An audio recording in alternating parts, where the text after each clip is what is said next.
Hi everybody, thanks for watching. This is a video walkthrough on the Boston housing example Jupyter Notebook.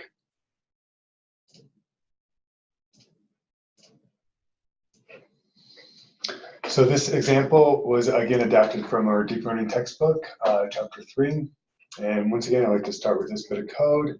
It sets our Jupyter Notebook window to 95% of my screen window. Actually, before I jump in, it looks like I need to connect. So I'm going to connect, and let's just check our runtime, hardware accelerator, right? We're going to use a tensor processing unit. So this is going to be a neural net regression problem. So everything we've done so far has been a classification. We've had a multi-classification problem with the modified NIST numbers 0 through 9.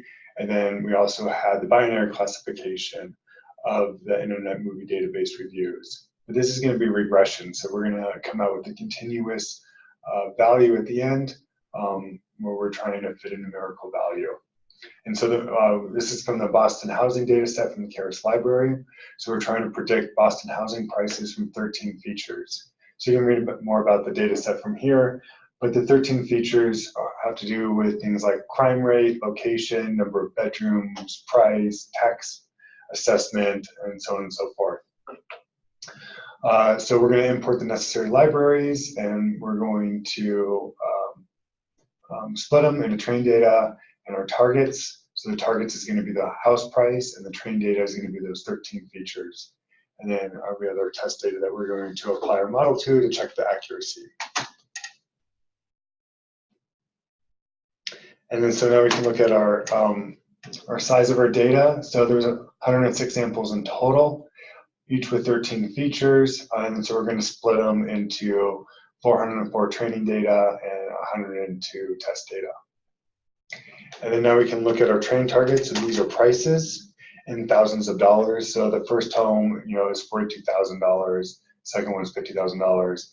This data set, I think, is from the late 80s or early 90s, and so that's why, these housing prices are, like the cost of a car in today's dollars, or even less than that, cost of a used car in some cases. Wish we could all go back to those days.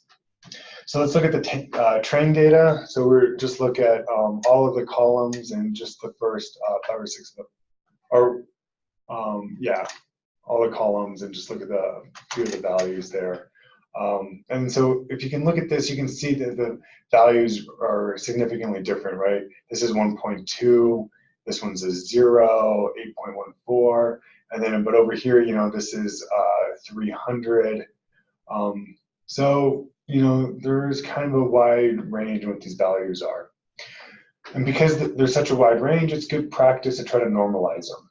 So in order to normalize all of our training data from our 13 features, right, so coming back, let me reiterate the point here. These are our 13 features, and so it has to do with crime, it has to do with, things like crime, number of bedrooms, tax values, and so there's a wide variety here. So it's good to try to get them all very similar.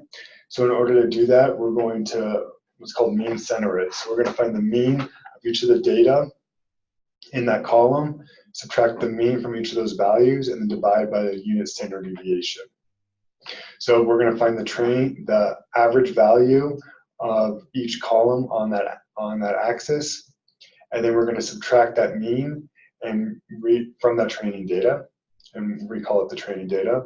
And then we're going to calculate the standard deviation of each axis, and then we're going to divide each value in that each column, each value in that column by its standard deviation, and then rename it the train data. And then we'll do that again with the test data as well. So again, this just helps the neural net. Not always necessary, but it does improve the analysis. And so now we can look at our train data again, and now we can see that most of these are going to be most of these values are going to be centered around 0, and they're going to have a very similar values associated with them. So we can import our libraries. All the libraries we're going to use. The textbook goes into a lot of different cross-validation techniques, and just for simplicity, we're just going to use the sklearn. So the sklearn is going to split our data into validation data and test data. So we're going to take our trained data and our trained targets. We're going to split them to 20%. So 20% of our data is going to be validation data, and then the other 80% is going to be the trained data. We're going to shuffle it. So that means we're going to take that 20% validation data randomly throughout the sample. That's important because they might be ordered based on value, and so you don't want to take, the top 20% or the bottom 20% where it's ordered data, where a data set is ordered. We're going to build a model. It's going to have one hidden layer right here, and then we're going to have 64 hidden units. And our output is going to be 1 because we're doing a regression analysis. So we're going to have a continuous output value. Our input shape has to be the size of our training data. And so we just, say the training data shape, which was, I believe it was 500 and 404. And then our activation, we're going to stick with the Wikilo. Let's go ahead and split it. Build our model. Now we're going to compile the model. Again, we're going to use the Atom optimizer. So we're going to pretty much always going to use. The loss function is going to be mean squared error. It's a typical loss function for regression analysis. And then MAE is going to be our final metrics, which is the mean absolute error, which is, again, just a common metric, regression metric. And we're going to fit the model to the data. We're going to do 1,000 epochs. There's not very much data, so it's going to go quick. We're going to do 100 samples at a time. Our validation data is going to be the X validation and the Y validation. And we're going to set the verbose to 0. So that means we're not going to see any output. It's going to make it go a little bit quicker, so it doesn't have to. And we don't have to see it print 1,000 outputs. And we're going to save the history of this model. So we're not going to see it running. It's going to just run in the background because we put verbose at 0. But now it's done. It went really quick. And then now we can look at the history. And then so now we have our validation loss, our mean absolute error of our validation, the loss of our test data, and the mean absolute value of our training data, the loss of our training data, the mean absolute value error of our training data. And then now we're going to define all of our values using these column headers: loss, validation loss, loss, validation loss, mean absolute error, validation, mean absolute error.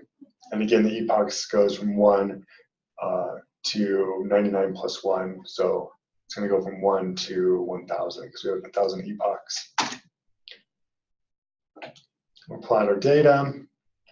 And so now you can see our loss starts to increase at maybe at about 150 or so. And same with our error, or mean absolute error, starts to increase at about 150. So we're going to see what our error is on this metric. So here's our mean absolute error on this model that was overfit. So what we're going to do is we're going to recreate the model, and we're going to change our epochs to about 150 because that's when the error started to increase. Same model architecture though. The only thing I changed was the number of epochs, and then we're going to print our results. And so here, unfortunately, for some reason, our mean absolute value actually went up a little bit than it did over here on our test data. And that's just the uncertainty in the model. You can see it went down a little bit again. But either way, so maybe we didn't train in quite enough epochs. Let's say 200. See if we can get that down a little bit.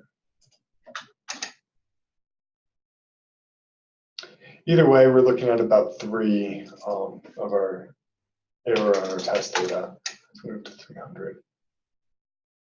Seems like it should be a little bit lower though than our one when we had 1,000, but it's not quite there.